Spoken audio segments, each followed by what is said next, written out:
First and foremost, I want to give all praises, honor, and glory to Yahweh, Bahasham, Yahweh Shai, Bahasham, Racha, Kodash. Double honors to the elders and the apostles of Great Millstone, and peace and blessings to the elect. And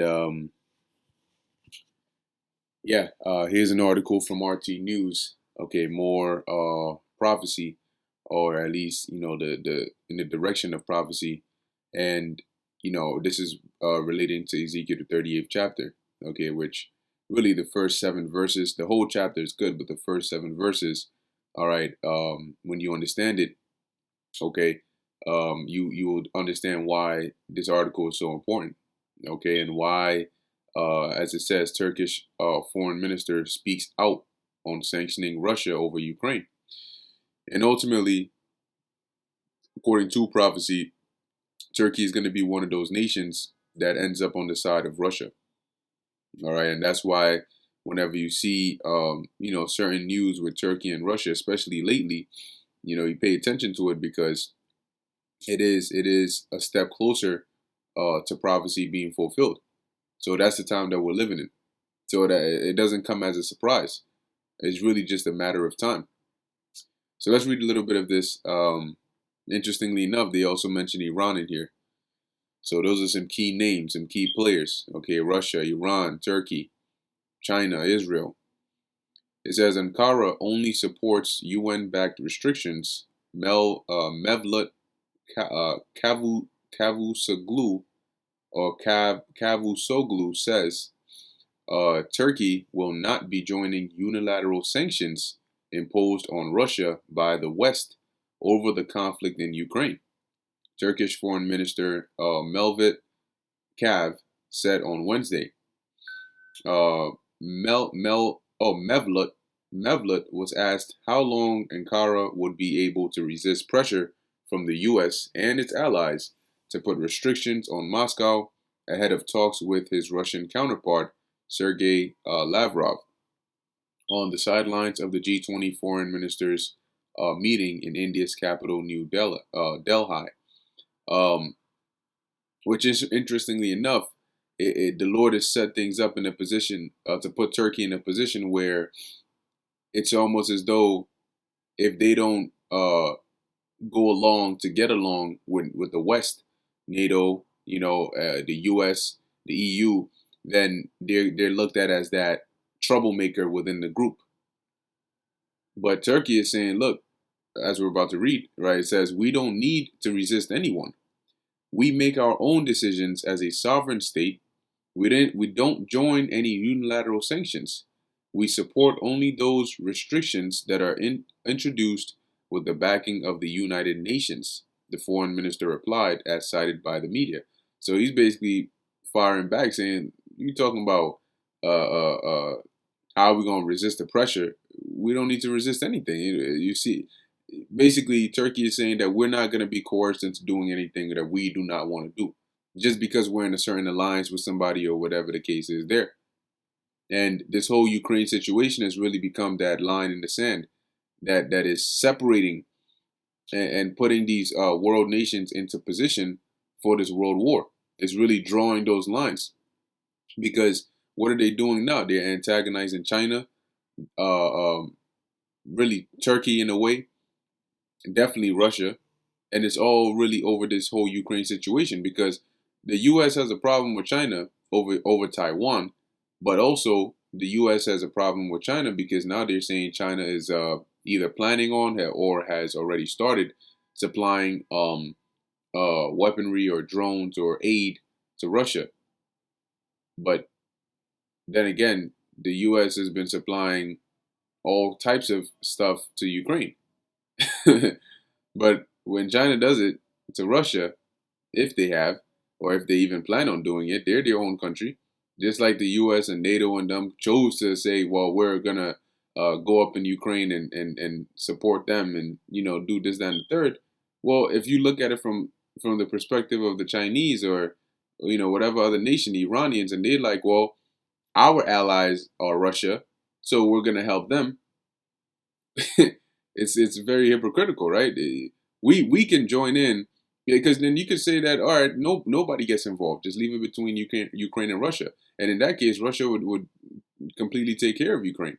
But if you say, well, we're going to get involved, and then let's say an ally of Russia says we're going to get involved, then you no, you can't do that.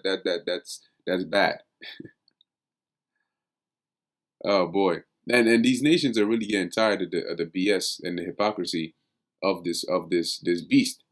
All right, when I say this beast, I'm really referring to the head.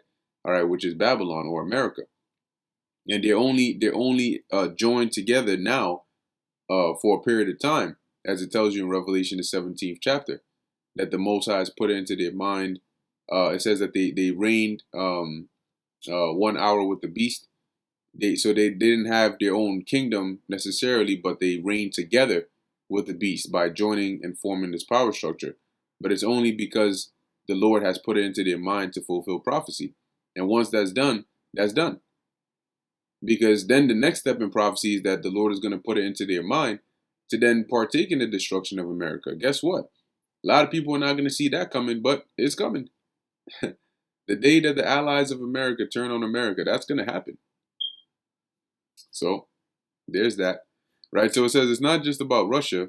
We also do, check this out, but we also don't support sanctions against Iran or any other country. Now, when we read Ezekiel 38, it's mentioned that modern day Turkey and Iran and Libya and some other nations are going to be, Russia is going to be a guard onto them. Now, why would Russia be a guard onto their enemies? So if Russia is going to be a guard onto these nations and Turkey is a part of those nations, that means that Turkey is going to be under the banner of Russia. It's going to be, and when I say that, I mean during this war that's coming, there's going to be two main sides, and Turkey is going to be on the side of Russia because a lot of dirt, information, really a lot of exposure is coming concerning the dirty, underhanded things that the West has been doing, and people with clear eyes to see are starting to say, "Look, man, I'm calling BS on this."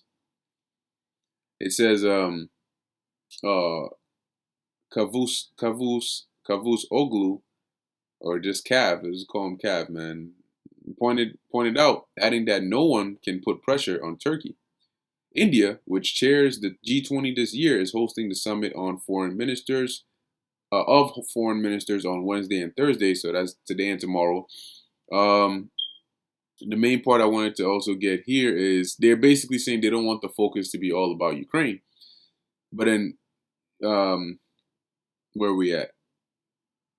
Okay, so coming down here, right, it says an EU source said separately the EU delegation in New Delhi won't support the final statement as a result of the summit if it does not include condemnation of Russia's conduct in Ukraine, Reuters reported. You hear that? I mean, through, man. Through. Completely through. But real quick, let's read this. This is the book of Ezekiel, chapter 31, verse 8. Now you see it says prophecy about Gog and future invasion of Israel when you read on past verse 7 on down. Because Russia is also going to be one of those nations that comes that, in the war, they're gonna annihilate Israel. That's biblical prophecy. And I'm referring to the land. And really those that are in there as well.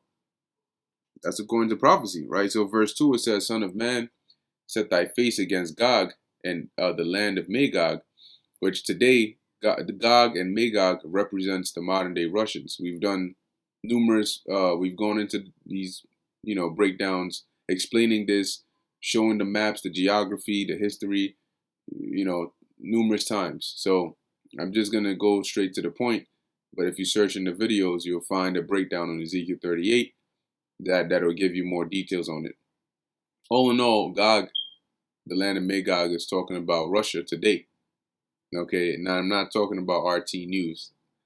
It says the chief prince of Meshach and Tubal and prophesy against him. Now, you'll notice that they use these terms, Gog, Magog, Meshach, Tubal, and that's because the modern, today, you'll hear, like, for example, in the ancient world, not the ancient world, but the fairly ancient world, you had Asia Minor, right? which is still there today. It's just now called Turkey, and different areas that have their names changed because in past times they were, called different names, whether after people or, their inhabitants and so on and so forth.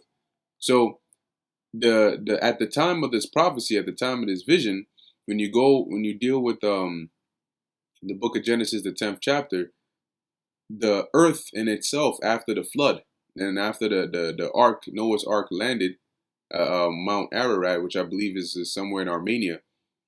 The son, Noah and his three sons and their descendants and all of that, right? They all obviously migrated from there, and then they spread out and inhabited the planet. So you had a lot of really a good amount of Shemites that settled in that Fertile Crescent Mesopotamia area, and a lot of the Hamites. When you that's why when you deal with the conquest of the land of Canaan, you had a lot of Hamites there.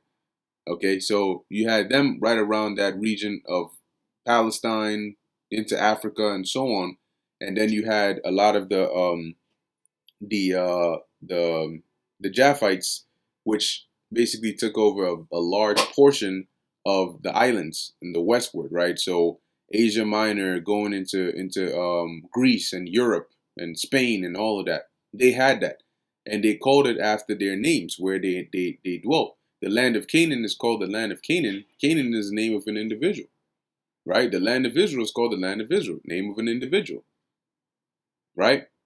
So when you deal with these locations, right, like Meshach, Tubal, Gog, Magog, these were names of the sons of Japheth, and the regions that they conquered or the regions that they dwelt that they called after their names.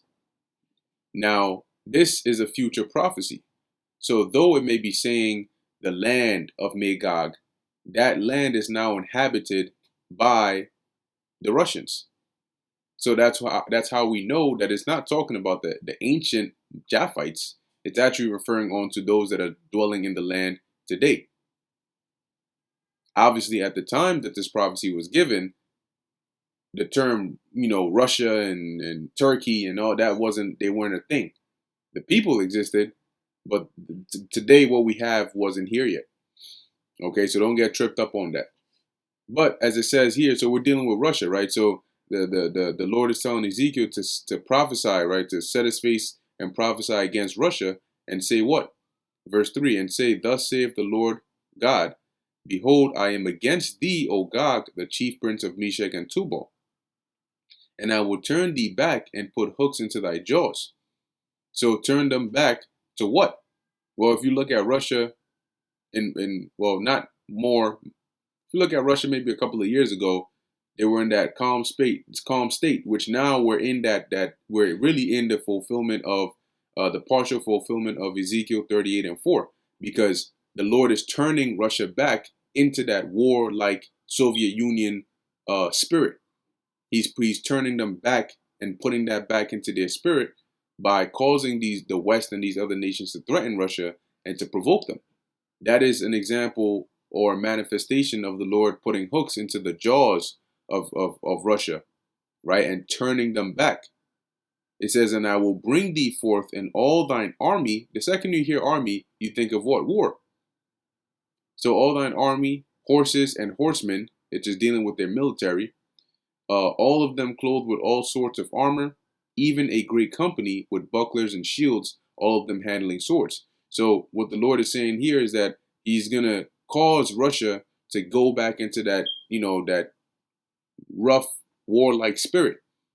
And eventually they're going to come prepared for war. And that's what you see happening now. And it's starting with the whole situation with Ukraine, but it's going to escalate into a full-blown world war. And Russia is going to be one of those key major players. Okay? And now it goes on. So that's why you're seeing this provocation and all these talks about nuclear war and things escalating and all of that, which it'll happen in due time. At the right time, it'll happen. We're close, but there's still a few things that need to take place, namely the fulfillment of Revelation 13 and 16 before this world war fully unleashes. Okay, and then the nuclear missiles, start destroying this place. But verse 5, it says Persia, right, which the modern day Persians are the Iranians. When you go back in history, they were known as the Persians. So Persia and Ethiopia and Libya with them, all of them with shield and helmet. So with who? With the Russians. And that's why you're already seeing Iran aligned with Russia. Gomer and all his bands, the house of Togarmah or Togarmah of the north quarters, and all his bands, their bands meaning their armies, and many people with thee. So the Lord is speaking to Russia through Ezekiel, and he is saying here that I'm going to prepare you for war, and these are pretty much going to be your allies that are going to be with you. And then it mentions Gomer and the house of Togarmah. Gomer and Togarmah, if you look up an ancient Togarmah map, it'll point you to a region in Turkey today. Same with Gomer. Okay, once again, these were areas conquered by Japhites. Gomer, Togarmah, these were sons of Japheth. And they conquered these regions and they called it after their name. But the prophecy is dealing with the modern day inhabitants of these regions, which today the modern day location for Togarmah and Gomer is Turkey. And as it says, in all of the north quarters, which they are north of Israel. And he says, and all his bands, all their armies, and many people with thee. So that shows you that this war is going to be a real massive war, huh? Right? But now it says, so we've mentioned Russia, we've mentioned Persia, we've mentioned Turkey. And now verse 7 says, be thou prepared, speaking about Russia, and prepare for thyself, thou and all thy company that are assembled unto thee. So who are the company? Persia, Ethiopia, Libya, Gomer, Togarmah, the north quarters, all those people. And those are just a few names. Of course, there's going to be more. It says, and be thou, and when you look at Israel, right, let's pull up a world map. Take a look here.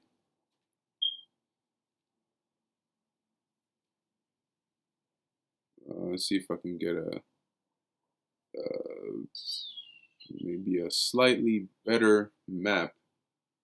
Maybe I can't. Maybe I just have to deal with this. But if we zoom in a bit, obviously if you zoom out, it looks a certain way. But if we zoom in a bit, Israel is a very small, tiny sliver over here.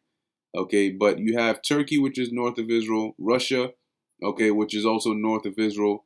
You had Iran, which was mentioned. Okay, and you have other nations that are going to, as it says, and many people with thee. You're going to have some other nations that are going to be joined, and they're going to come with Russia. So as it says, and all thy company that are assembled unto thee, and what be thou a guard unto them. Now, when you look into the word guard, it takes you to the word, the Hebrew word.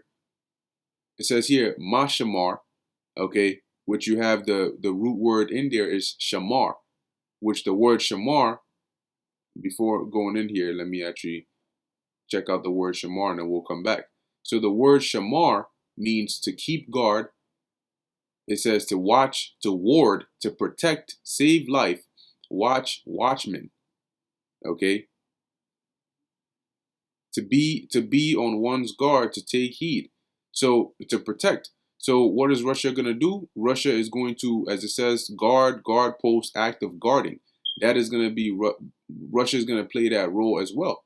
And that means that these nations that were mentioned are going to be on the side of Russia in order for Russia to be a guard onto them. And that's prophecy. So that's how we know that in line with prophecy, Turkey is going to be one of those nations that is going to be on the side of Russia when all this goes down. Because that war is very real and is very close and is only a matter of time. So with that, I'm going to end it here. Lord willing, that was edifying and informative to the elect. In closing, I want to give all praises, honor, and glory to Yahweh, Bahasham, Yahweh Shai, Bahasham, Recha, Kodash. And until next time, Shalom.